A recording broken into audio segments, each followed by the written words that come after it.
Back to clean news UP. चलिए देखते हैं उत्तर प्रदेश की 25 फटाफट बड़ी खबरों को। इससे पहले आप न्यूज को कहां से देख रहे हैं हमें कमेंट में बताना बिल्कुल ना भूलें। साथ ही हमारे फेसबुक पेज को भी फॉलो करें। फेसबुक पेज का लिंक डिस्क्रिप्शन में दिया गया है। लखनऊ कैंसर संस्थान में गरीब मरीजों को मिलेगा फ्री इलाज, लागू होगी ये योजना।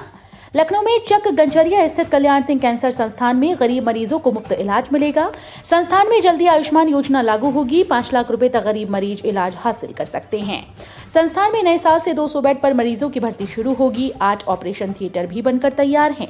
संस्थान के सीएमएस डॉक्टर अनुपम वर्मा के मुताबिक रोजाना 100 से अधिक मरीज ओपीडी में आ रहे हैं। मरीजों की संख्या में इजाफा हो रहा है। प्रदेश के विकास प्राधिकरणों में 200 से अधिक इंजीनियर्स के बढ़ेंगे पद, होगा कॉडर रिव्यू। प्रदेश के विकास प्राधिकरणों में जरूरत के आधार पर अब मुख्य अभियंता और अधीक्षक अभियंता के सहायक व अवर अभियंता होंगे। इसके लिए विकास प्राधिकरणों में अभियंताओं का कॉडर नए सिरे से निर्धारित किया जा रहा है। प्रारंभिक अनुमान के मुताबिक 200 से अधिक अभियंताओं के पद बढ़ने की संभावना है। इससे युवाओं के लिए रोजगार के द्वार खुलेंगे। प्रदेश में मौजूदा समय में 32 विकास प्राधिकरण हैं। इन विकास प्राधिकरणों में अभियंताओं का कॉडर सालों से निर्धारित नहीं हुआ। सालों पहले शहर की आबादी कम थी और अभियंताओं की जरूरतें भी कम थीं। यूपी के शहर से सुबह मिल सकती है लखनऊ और दिल्ली के लिए फ्लाइट। विमानपत्तन सलाहकार समिति की बैठक में पेश प्रस्ताव पर अमल करते हुए अब प्रयागराज से लखनऊ की फ्लाइट शुरू करने की तैयारी हुई।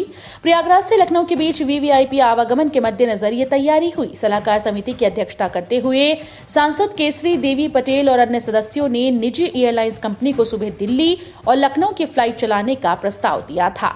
अब एलायंस एयर ने इसका शेड्यूल तैयार कर लिया है।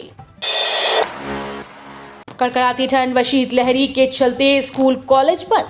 पिछले करीब 1 सप्ताह से जिले में पड़ रही कड़ाके की ठंड व शीतलहरी के चलते जिले के सभी स्कूल कॉलेज बंद कर दिए गए।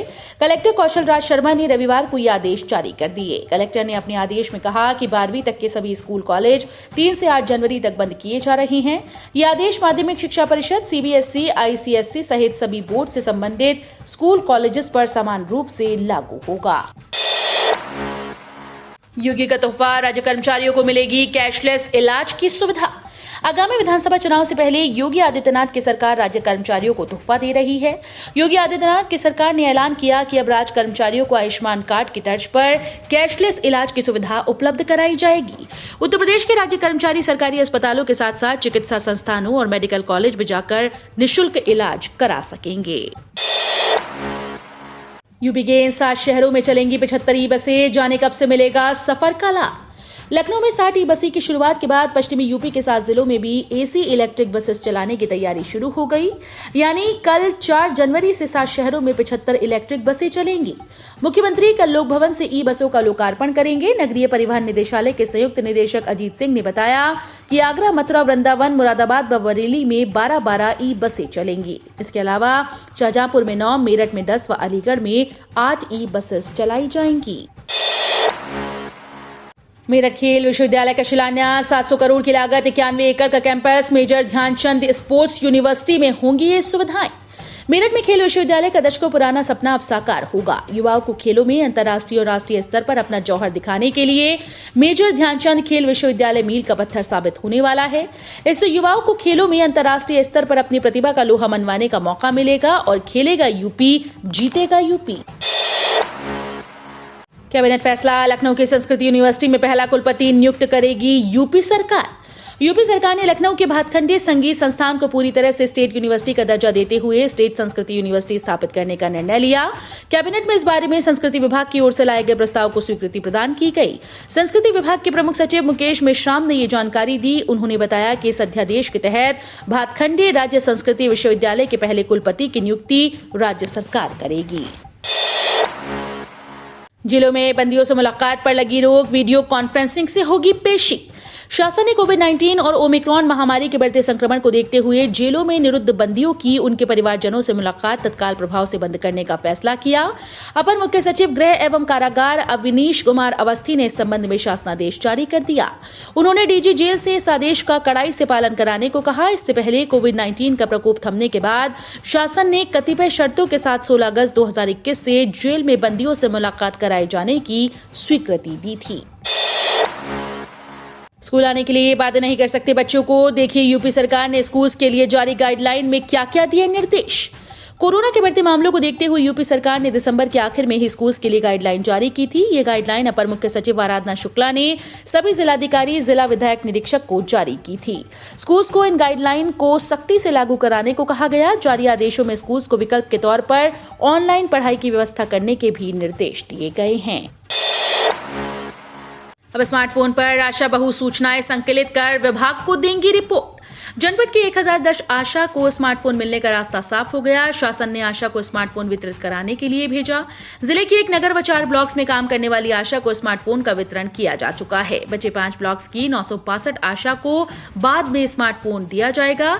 सीएमओ दफ्तर सभागार में आशा को स्मार्टफोन वितरित किया गया।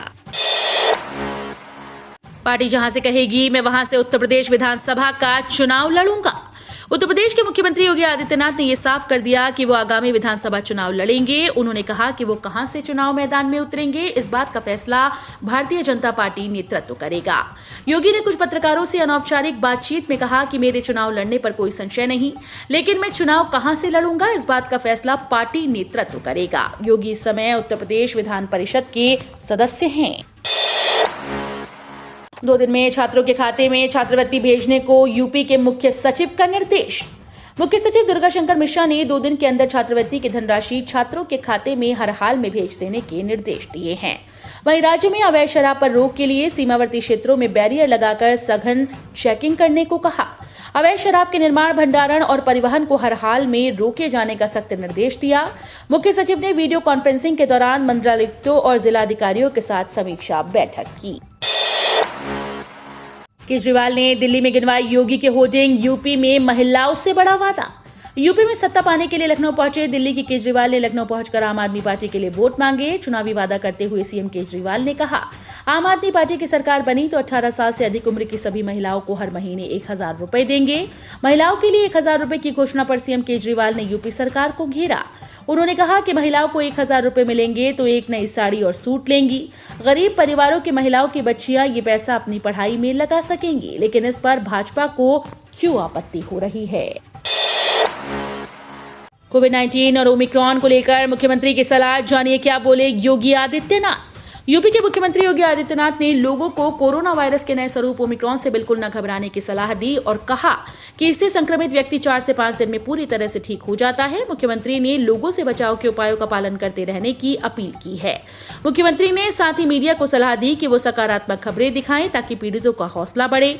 उन्होंने कहा कि गाजियाबाद और रायबरेली में ओमिक्रॉन के मामले सामने आए थे, लेकिन 4 से 5 दिन में सभी रोगी स्वस्थ हो गए। भाजपा सिर्फ विकास की ही नहीं, अल्पसंख्यकों की भी दुश्मन। समाजवादी पार्टी अध्यक्ष उत्तर प्रदेश के पूर्व मुख्यमंत्री अखिलेश यादव ने रविवार को लखनऊ में भगवान परशुराम के नवनिर्मित मंदिर में दर्शन पूजन किया और समाजवादी विजय यात्रा लेकर निकले। लखनऊ से निकला संदेश 22 में आ रहे अखिलेश जैसे नारों के बीच लखनऊ में अपनी समाजवादी विजय यात्रा में अखिलेश यादव ने अपने संबोधन में भारतीय जनता पार्टी पर हमला बोलते हुए कहा कि भाजपा केवल विकास की दुश्मन नहीं है, ये अल्पसंख्यकों की भी दुश्मन है और इनके लिए अल्पसंख्यकों का दुश्मन इनको इसलिए कहता हूं कि जिस समय से ये सरकार में आए, दिल्ली की लोकसभा और उत्तर प्रदेश की विधानसभा में बैठने के लिए एंग्लो इंडियन लोगों के लिए जो आरक्षण था, उस आरक्षण को समाप्त कर दिया गया। अखिलेश के फ्री बिजली वाले बयान पर भाजपा का पलटवार। केंद्रीय मंत्री बोले सपा सिर्फ गुंडा राज दे सकती है।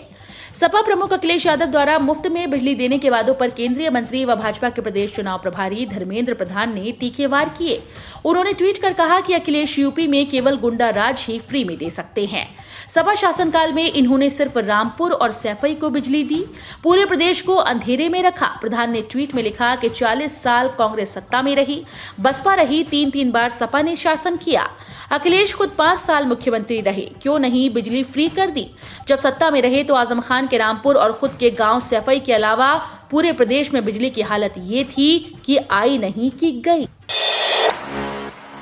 राकेश टिकैत बोले ऑस्ट्रेलिया के साथ सरकार कर रही दूध खरीद समझौता, किसान एक और बड़े आंदोलन को तैयार। सरकार ऑस्ट्रेलिया के साथ दूध खरीदने को लेकर अगले माह समझौता करने जा रही है, जिसके तहत दूध 20-22 रुपए प्रति किलोग्राम बेचने की योजना है। जब तक किसान संबंधी किसी भी मुद्दे को लेकर सरकार नीति बनाने से पहले किसानों से बात नहीं करेगी तो कोई भी कानून नहीं बनाने दिया जाएगा। पहले अपराधी अपना खेल खेलते थे, अब योगी जेल जेल खेल रहे। यूपी विधानसभा चुनाव से पहले प्रधानमंत्री नरेंद्र मोदी ने रविवार को मेरठ को मेजर ध्यानचंद खेल विश्वविद्यालय का तोहफा दिया। इसके बाद प्रधानमंत्री मोदी ने विरोधियों पर जमकर हमला भी बोला। विपक्ष पर तंज कसते हुए पीएम मोदी ने कहा, पहले यहां अपराधी अपना खेल खेलते थे, अवैध खेलों के टूर्नामेंट होते थे। पहले की सरकार अपने ही खेलों में लगी होती थी, लेकिन अब योगी सरकार अपराधियों के साथ जेल जेल खेल रही है। युवाओं का मार्ग ही देश का मार्ग, यही 21वीं सदी का मंत्र। प्रधानमंत्री नरेंद्र मोदी ने पिछली सरकारों पर खेलों में युवाओं के सामर्थ्य को नजरअंदाज करने का आरोप लगाते हुए रविवार को कहा कि आज जिस मार्ग पर युवा चले जाएं, वही मार्ग देश का मार्ग है और अब यही 21वीं सदी का मंत्र भी है। पीएम मोदी ने उत्तर प्रदेश के मेरठ में मेजर ध्यानचंद खेल विश्वविद्यालय का शिलान्यास करते हुए कहा कि 21वीं सदी का मंत्र है कि युवा जनो येन गतः संपथा, अर्थात जिस मार्ग पर युवा बढ़ जाएं, वही सही मार्ग है। वाराणसी में कोरोना का कहर जारी, रविवार को मिले इतने केस। कोरोना का कहर लगातार बढ़ता जा रहा है। शासन प्रशासन की तमाम कोशिशों के बावजूद कोरोना संक्रमण पर अंकुश नहीं लग पा रहा। आलम यह है कि अब जिले में कोरोना संक्रमितों की कुल संख्या 50 पर पार पहुंच गई। रविवार शाम जारी मेडिकल बुलेटिन के अनुसार जिले में 14 नए केस मिले। इसमें 6 महिलाएं मिली हैं। इसमें एक महिला पटना बिहार से आई तो दूसरा पुरुष सिवान से। अन्य कोरोना संक्रमितों में संत रविदास गेट, नगवा, पहाड़ी गेट, बरेका, डीआईजी आवास, ट्रॉम सेंटर, नानक नगर कॉलोनी, सिगरा, छित्तूपुरा, चेतना नगर कॉलोनी, लहरतारा, कालिया नगर, रथ यात्रा, नाटी इमली, नीची बाग और अस्सी के निवासी हैं। ईडब्ल्यूएस कोटा नियमों में इस साल बदलाव नहीं करेगी मोदी सरकार, 8 लाख ही होगी आय सीमा। केंद्र सरकार ने आर्थिक रूप से कमजोर वर्ग की पहचान के लिए मौजूदा वार्षिक आय सीमा 8 लाख रुपए के साथ जारी रखने का फैसला किया। सुप्रीम कोर्ट के समक्ष दायर एक हलफनामे में केंद्र ने बताया कि मानदंडों के पुनर्मूल्यांकन के लिए सरकार द्वारा गठित समिति ने सुझाव दिया कि मौजूदा मानदंडों को इस साल की काउंसलिंग और प्रवेश के लिए जारी रखा जा सकता है।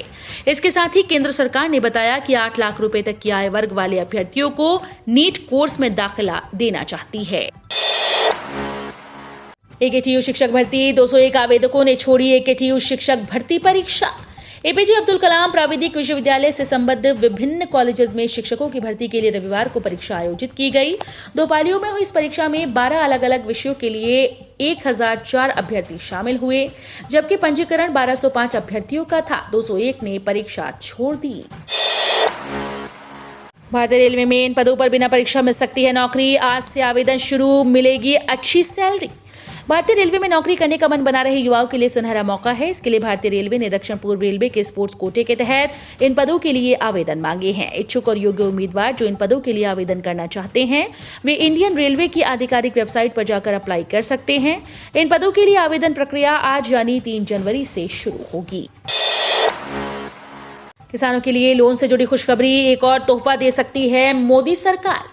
सूत्रों के अनुसार कृषि क्षेत्र को बढ़ावा देने के लिए केंद्र सरकार 1 फरवरी को पेश होने वाले 2022-23 के बजट में कृषि ऋण लक्ष्य को बढ़ाकर लगभग 18 लाख करोड़ रुपए कर सकती है। चालू वित्त वर्ष के लिए सरकार का कृषि ऋण लक्ष्य 16.5 लाख करोड़ रुपए का है।